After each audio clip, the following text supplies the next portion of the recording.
Aclaración.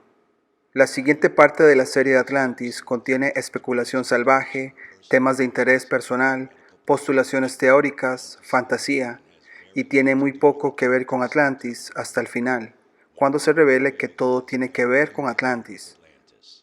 Si no, todo sería un montón completo de tonterías. Por favor, tómenlo con una mente abierta y échenle en un camión lleno de sal.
A como es arriba, así sea abajo.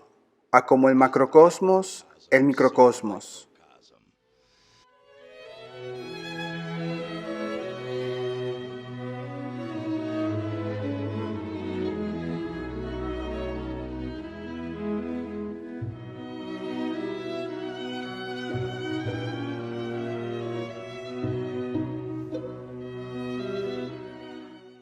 El hombre es creado a la imagen de Dios.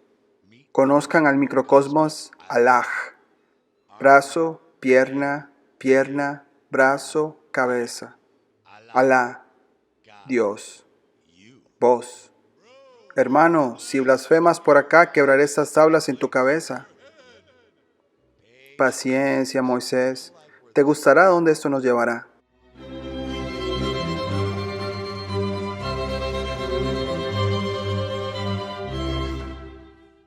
En 1960, David Larimer puso una semilla como abono en una botella con agua y la selló. Solamente agregó agua una vez más en 1972 y su árbol está todavía vivo a la fecha. 60 años después, el último riego hace 48 años. Recientemente una historia ha estado por ahí que un sistema masivo de raíces de 6 kilómetros de profundidad y de 6 a 11 kilómetros en diámetro fue encontrado debajo de la Torre del Diablo en Wyoming, donde se afirma que es un masivo árbol antiguo, mientras que Reuters ya hizo su respectivo fact-check y no pudo encontrar ninguna credibilidad de esta historia. Hay de hecho cientos de videos y artículos con buena información en Internet que postulan que estas miles de montañas, llanuras y mesetas con forma de mesa en todo el mundo son exactamente eso. Tocones petrificados de árboles antiguos de un tamaño que no podríamos desentrañar. Mi pobre planta de aloe sedienta y moribunda me puso a pensar y me rogó a que investigara. ¿Cuánta agua necesita un árbol cada semana o cada año para ese asunto? Claramente no lo sé, pero aparentemente una regla de oro es aplicar 10 galones de agua por cada pulgada del diámetro del tronco una vez a la semana si no hay una fuente natural externa de agua. Si una de las más pequeñas montañas tipo mesa, como si la Torre del Diablo en algún momento haya sido un árbol, con un diámetro de 281 metros y casi unas 11.000 pulgadas, requeriría al menos 111.000 galones de agua cada semana, o casi 5.800.000 galones de agua fresca cada año. Una de las grandes montañas Mesas en Ciudad del Cabo, en Sudáfrica, con un diámetro de 3,7 kilómetros o 145.000 pulgadas, requeriría al menos 1.451.000 galones de agua a la semana, o casi 75.452.000 galones de agua fresca cada año. Literalmente hay miles de estas cosas en todo el mundo. Y alguien podría imaginar un mundo antiguo bastante como la película Avatar, solamente con árboles mucho más grandes que esa película.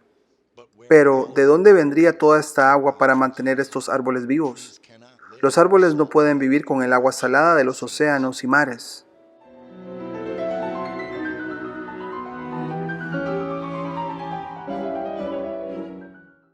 Muchas de las civilizaciones representan su creencia de nuestro mundo como un terrario encerrado que yace en o quizá flotando en una fundación gigante de que podría ser una mesa de agua fresca y pura, una fuente perfecta y sistema de entrega para los trillones de galones de agua fresca que tomaría para miles de árboles de tal magnitud crecer, vivir y florecer.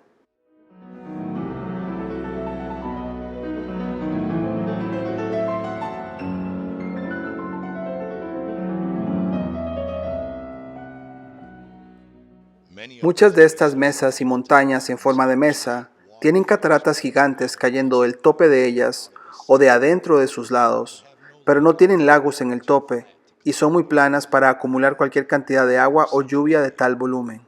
Entonces, ¿de dónde viene el agua?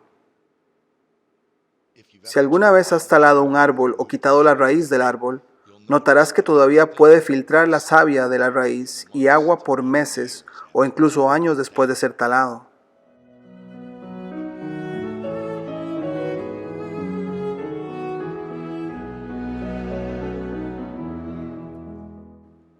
Por coincidencia, estas montañas tipo mesa parecen tener los mismos anillos de crecimiento que encontramos en los árboles.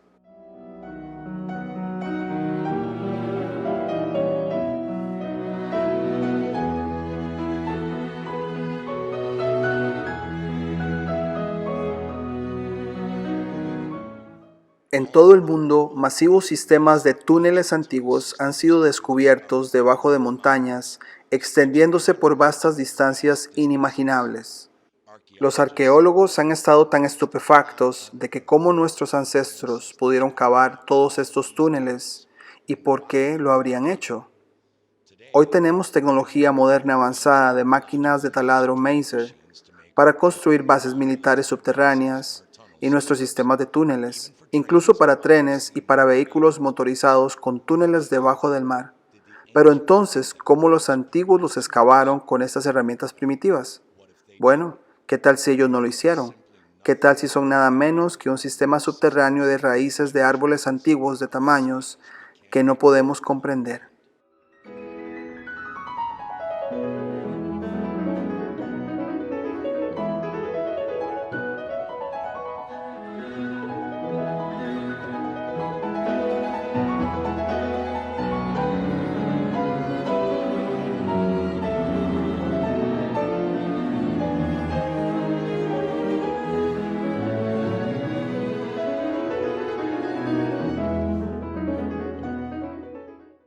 En Wisconsin hoy día encontramos la leyenda bizarra del gigante titánico Paul Bunyan con su hacha gigante y con su titánico buey bebé.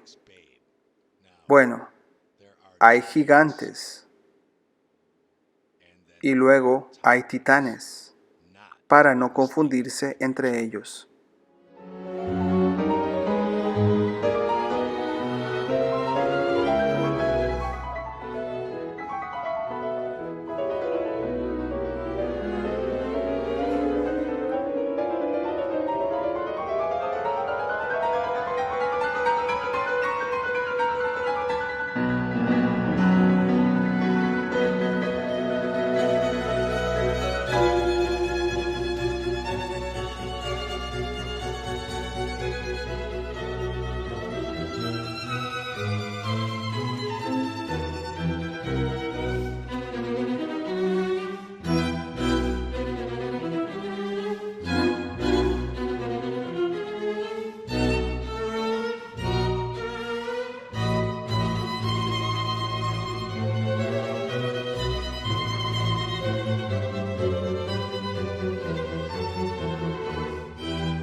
¿Ves?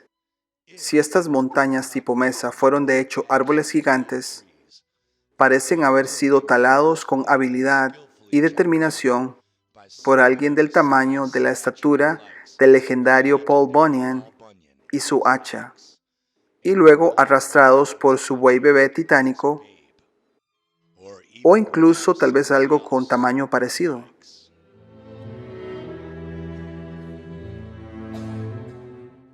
Pero eso suena ridículo, a menos que, por supuesto, creamos que los antiguos tenían algún tipo de maquinaria de engranajes tecnológicamente avanzada que podía realizar una tarea como cortar un árbol del tamaño de una montaña, lo que parece risible.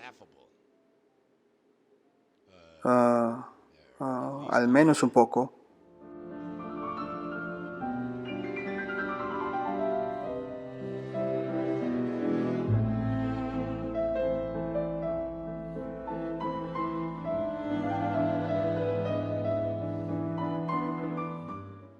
Hermano, ¿te estás drogando con maná del cielo? Esta historia está empezando a sonar un poco no creíble. ¿Titanes del tamaño de montañas gigantes? Cojones, digo. Es gracioso que digas eso, Moisés, ya que el Talmud judío adorna la historia de tu propia pelea con el gigante Og, afirmando que Og era tan grande que vio la destrucción de tus israelitas, desarraigando una montaña tan grande que habría aplastado todo el campamento israelita. El Señor causó que un enjambre de hormigas excavara en el centro de la montaña, que descansaba sobre la cabeza de Og, y luego la montaña cayó sobre los hombros de Og. Og intentó levantar la montaña de él. El Señor causó que los dientes de Og aumentaran hacia adelante, que se incrustaron en la montaña que ahora rodeaba su cabeza.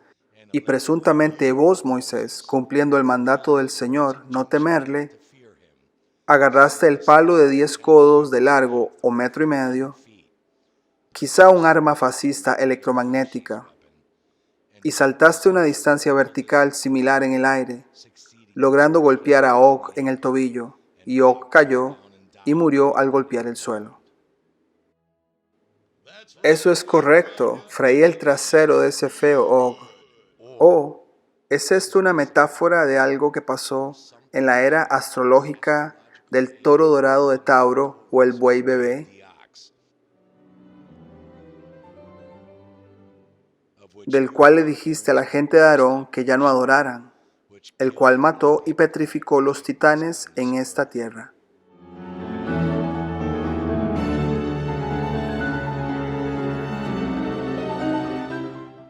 Cuando viajé a Sumatra en 2005, estábamos emocionados de llegar al bullicioso pueblo hippie de Bukit Lawang, que el libro de destinos turísticos Lonely Planet y nuestros amigos que han estado ahí previamente han delirado. El problema era que cuando llegamos allá, ya no había ningún Bukit Lawang. La tala excesiva en Banda Aceh, a 381 kilómetros, había creado una inundación el año previo que acabó con todo el pueblo en una noche de horror, dejando solo 2 hoteles en la cima de una colina y la reserva de orangutanes. Fue como si el lugar nunca hubiera existido. Los árboles y los arbustos absorben el agua y mantienen la tierra firme. En una escala mundial, ¿qué le pasaría al suelo si miles de árboles de 3 o incluso 16 kilómetros fueran talados? ¿Y a dónde habrá ido toda el agua subterránea que era normalmente absorbida por esos árboles? De hecho, en todo el mundo, en las latitudes norte especialmente, encontramos un fenómeno extraño llamado lagos circulares, lagos mesa o algunas veces lagos cráteres, que se miran como si alguna vez hayan sido troncos de árboles que ya sea fueron derribados por el viento o literalmente arrancados de la raíz y dejaron un charco de agua dulce subterránea. La extraña leyenda de Paul Bunyan viene de Wisconsin y Minnesota, la tierra de los 1000 lagos, donde se encuentran muchos de estos lagos circulares. De hecho, al otro lado del mundo, en Noruega, Finlandia y Suecia, también conocidas por sus muchos lagos, encontramos lo mismo en sus mitologías. Historias de trolls, gigantes de hielo, titanes, dioses o criaturas más grandes que montañas, acarreando árboles enormes como espadas, mazo, hachas, etc. Y alguien tiene que preguntarse, ¿cuáles son los orígenes de tales mitologías? ¿Es posible que hubo realmente humanoides gigantes titánicos que hicieron lo mismo que nosotros los pequeños humanoides hacemos? Derribar la única cosa en este planeta que absorbía el agua subterránea con el fin de usarla para cualquiera que sean las razones de las que usamos la madera, albergues, vehículos, herramientas, fuego, etc. Y estos titanes causaron su propia muerte vía gran inundación con agua subterránea.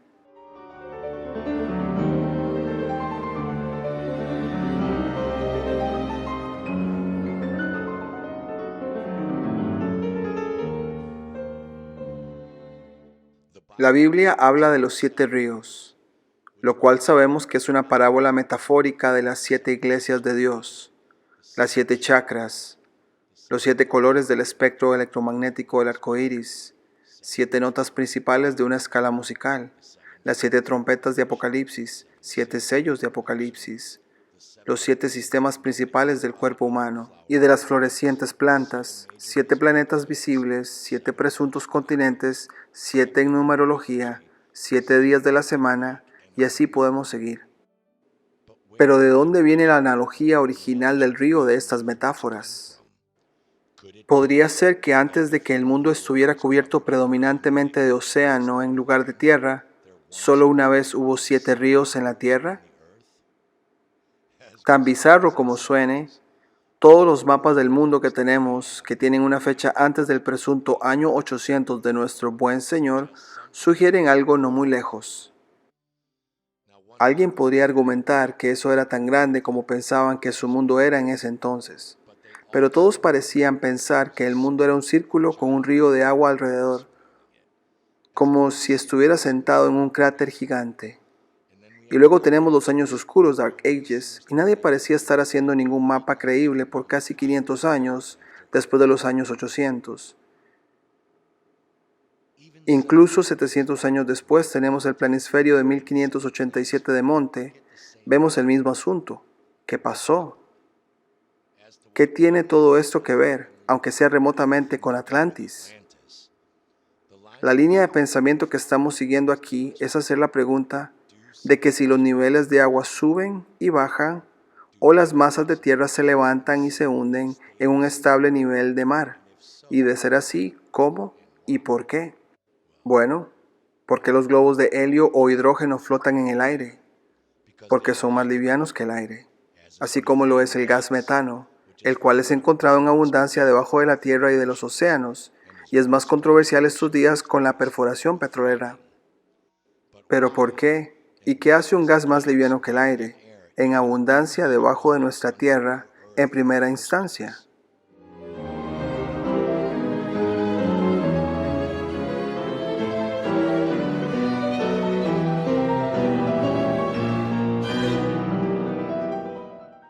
Resulta que los árboles emiten sorpresivamente grandes cantidades de metano. Científicos forestales han entretenido a sus estudiantes haciendo agujeros en la corteza de los árboles y prendiendo fuego a los gases que silbaban del tronco. En la Universidad de Kansas cortaron un álamo del campus y descubrieron que el gas que salía era 60% de metano. Encontraron una historia consistente de que todos los árboles emiten mucho metano. En la parte de las Amazonas inundada estacionalmente, y repito, inundada, los árboles se convierten en una enorme chimenea para bombear metano. Las emisiones de árboles individuales fueron más de 200 veces más altas que las que se midieron anteriormente en cualquier lugar. Cada hectárea de bosque inundado emitía varios kilogramos de metano cada día.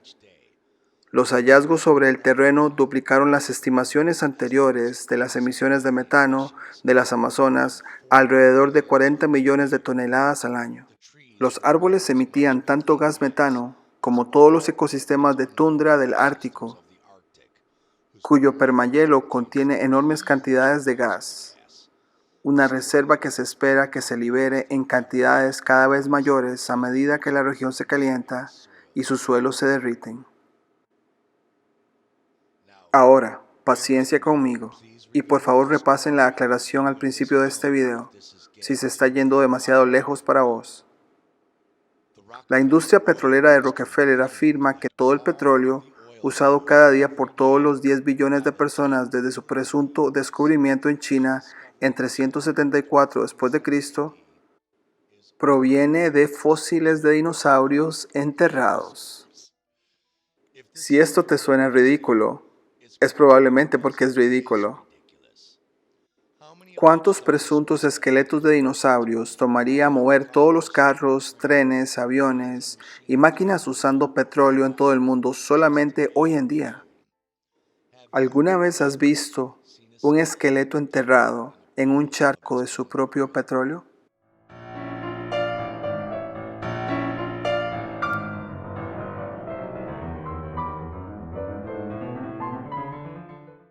Ahora miremos al carbono hidratado en árboles o carbohidratos. Un carbohidrato es una biomolécula que consta de átomos de carbono, hidrógeno y oxígeno, generalmente con una relación hidrógeno-oxígeno de 2:1, H2O, agua. Los carbohidratos no estructurales son la columna vertebral importante de las estrategias de vida de los árboles longevos. Además, se pueden encontrar alcoholes de azúcar específicos de especie. Los ejes leñosos, ramas y tronco no solamente intervienen en el transporte corteza de carbono a larga distancia. Los tejidos de madera viva, albura y la corteza son también los principales compartimentos de almacenamiento de carbono. Los carbohidratos sustentan la formación de componentes fenólicos extractivos que se atribuyen a la durabilidad natural de la madera. Como las raíces de la mayoría de los árboles son parte de las interacciones entre los microbios de las plantas, micorniza, su estado de carbohidratos y el papel de los azúcares en esta interacción también es de importancia. La fermentación entérica es un proceso digestivo mediante el cual los carbohidratos, como en las raíces de los árboles muertos, son descompuestos por microorganismos en moléculas simples para su absorción en el torrente sanguíneo de los animales. Y de casualidad, es el tercer recurso más grande en emisión de gas metano, justo después de vertederos y gas natural. Más abajo, petróleo, la quema de residuos agrícolas como árboles y producción de carburo de silicio son las otras causas más grandes de la emisión de gas metano.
Pero si el petróleo no viene de los fósiles de dinosaurios, entonces, ¿qué es? ¿De dónde proviene realmente? ¿Y por qué es que hay muchísimo a nivel subterráneo? El querógeno es un material fosilizado en esquisito y otras rocas sedimentarias que produce petróleo al calentarse. Es materia orgánica que es insoluble o no se puede disolver en solventes orgánicos como el benceno. Y es el precursor tanto del petróleo como del gas natural como el metano. Pero entonces, ¿Qué material orgánico en esas rocas si no son dinosaurios? Rocas sedimentarias se forman de rocas preexistentes o pedazos de alguna vez organismos vivientes. O sea, ¿te refieres a árboles gigantes caídos y titanes? Se forman de depósitos en la superficie de la Tierra y también se encuentran depositados en lagos y océanos. De nuevo, el querógeno es una materia orgánica insoluble sólida en rocas sedimentarias que consta de un estimado de 10 a 16 toneladas de energía de carbono y es la fuente más abundante de compuestos orgánicos, es decir, una vez vivos, en la Tierra que exceden el contenido orgánico total de la materia viva actual en 10.000 veces. Entonces, ¿qué materia orgánica fue 10.000 veces más abundante de lo que es actualmente si no son los árboles? La teoría principal es que la disqueciencia oficial, el material orgánico muerto se acumula en el fondo de los océanos, lechos de los ríos, pantanos, mezclado con barro y arena. Con el tiempo, más sedimentos se acumulan en la parte superior y el calor y la presión resultantes, ya sabes, todo ese calor en los océanos fríos y húmedos, los lechos de los ríos y los pantanos, transforma la capa orgánica en una sustancia oscura y cerosa conocida como querógeno. Si se deja sola, la molécula del querógeno eventualmente se agrieta y se divide en moléculas más cortas y ligeras compuestas casi exclusivamente por átomos de carbono e hidrógeno. Dependiendo de cuán líquida o gaseosa sea esta mezcla, se convertirá en petróleo o gas natural. Se nos ha dicho que los incendios de vetas de carbón, como la montaña de fuego en Australia, pueden arder durante al menos 6.000 años.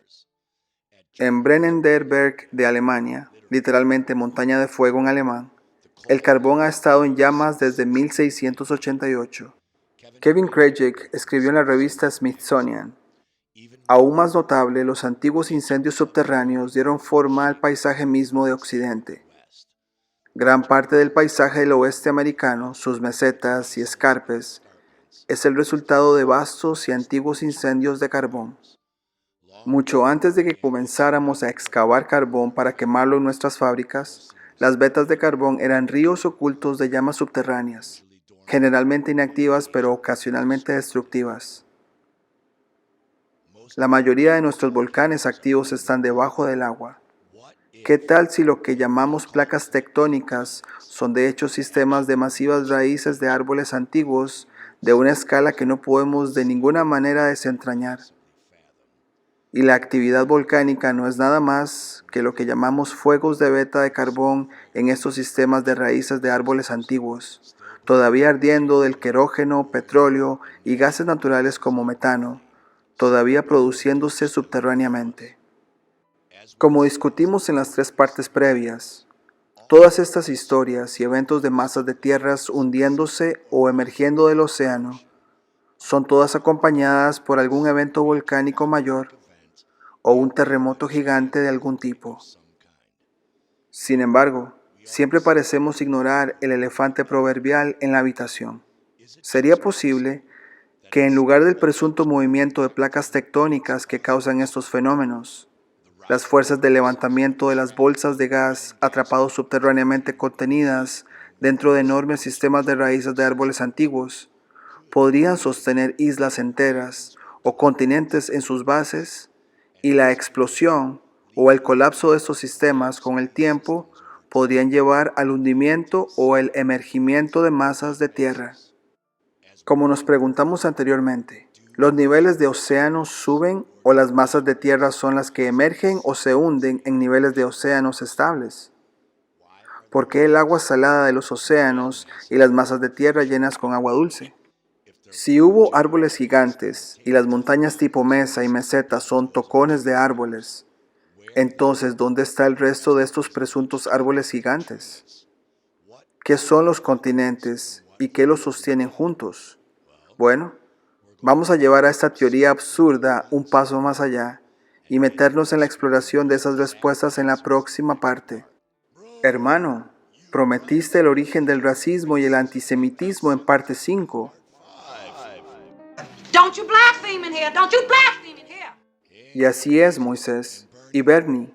Hay una razón por la que no pude ser nominado. Y para mantener mi palabra, estén atentos, primero para la parte 4B, el literal árbol mundial, en donde podríamos estar viviendo.